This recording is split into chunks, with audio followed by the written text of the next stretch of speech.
नर्मदे हर मैया जी के दक्षिणी तट पर कहीं जो उत्तरी तट पे कहीं पिठेरा करके जगह है, जिसका इतिहास कहीं बलवंत सिंह जी के साथ, कहीं 14वीं शताब्दी में, 12वीं शताब्दी में जो यहाँ अलग अलग प्रकार के रूलर रहे हैं, राजा रहे हैं, उनके साथ रहा। अभी मैं दक्षिणी तट पे हूँ। पिछली बार की परिक्रमा में यहाँ आना नहीं हुआ था, कारण कुछ और थे, लेकिन इस बार की परिक्रमा में मैया की कृपा से इन दो स्थानों पर आया हूँ, जहाँ पर एक जगह पर गरुड़ जी का मंदिर है और दूसरी जगह पर शिव जी का। पहले शिव जी के स्थान पर आया हूँ। अब महत्वपूर्ण घटना है और एक दुर्भाग्य है इस देश का कि देश के हमारे पुरातात्विक संस्थानों ने कभी भारतीय कला को देखने की कोशिश नहीं की। मैं जैसे ही यहाँ पर घुसा, मुझे एक बात दिखाई दी, पुरातत्व विभाग का कोई यहाँ बोर्ड लगा हुआ है और वो बड़े मस्ती के साथ, आनंद के साथ कहते हैं कि मकबरे की नुमा दिखने वाला कोई मंदिर।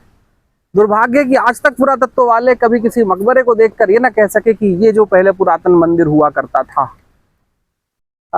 खैर, ये बात अलग है, ये स्कॉलर्स के डिस्कशन का विषय है।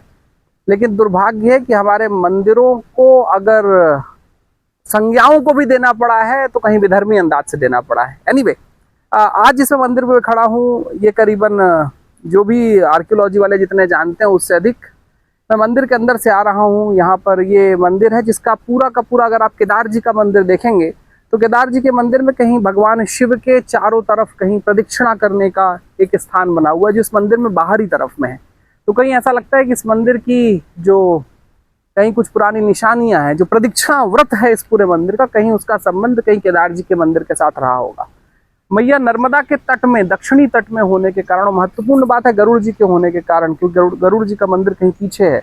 और इसकी एक विशेषता है कि यहाँ पर हर एक मंदिर के अंदर घुसने और बाहर आने के समस्त द्वारों में पर्टिकुलर जो द्वार है वो कहीं प्राकृत संज्ञा में बने हुए हैं, जिसका अर्थ होता है कि जहाँ से ज्योति आपको दिखाई दे वैसे द्वार बने हुए हैं, जो भारतीय कला का सबसे बड़ा उदाहरण रहा है। अंदर 4 स्तंभ हैं, जो स्तंभ कहीं भगवान भोलेनाथ की छत को उठाए हुए हैं। आप ऊपर जाइए तो ऊपर शिखर का एक विशाल है, जो कि वर्तुलाकार शिखर है। जो वर्तुलाकार शिखर कभी भारत की प्राचीन आधारशिला हमारी पद्धति रही है, जिसको कहीं अलग अलग जो विभिन्न प्रकार के जो धर्म रहे हैं उन्होंने उसको ग्रहण किया और उसमें बदलाव किए। खैर, मंदिर का संबंध कहीं 14वीं शताब्दी में बलवंत सिंह जी के साथ रहा है। लेकिन एक बात जरूर कहना चाहूँगा कि मैया नर्मदा की परिक्रमा ये तीर्थों की है ही, ये कहीं मैया की दिव्यता की है ही, कहीं तपस्या की है ही, लेकिन कहीं हमारी संस्कृति के आधार की भी है। अगर हम मैया की परिक्रमा में संस्कृति के आधारों से परिचित न हुए तो हमारे मंदिरों को न जाने किसका किसका बता दिया जाएगा। कहीं ऐसा होगा कि हमारे इतिहास को, हमारी विरासत को ही कहीं किसी और का उधारीपन का बता दिया जाएगा। और अगर हम लोग ऐसे ही आते रहे तो भले पुरातत्व वाले कोई रख रखाव करे या न करे, मंदिरों में अपना जरूर नाम लिख देते हैं, लेकिन फिर ऐसे बोर्ड लगा देते हैं जो पूरे कहीं सनातन सभ्यता के प्रति एक प्रश्न चिन्ह है। अगर हम नहीं आए तो ऐसे बोर्ड और लगते रहे। तो आज इस गरारू के मंदिर से, कहीं शिव जी के प्राचीन मंदिर से, कहीं उससे जिसका बलवंत सिंह जी ने भी जिसका जीर्णोद्धार करवाया था, जिसकी इसके इतिहास के बारे में अनलेस इसकी जलाधारी का दर्शन हो कोई कह नहीं सकता। तो आइए आज इस मंदिर से आज का नर्मदे हर।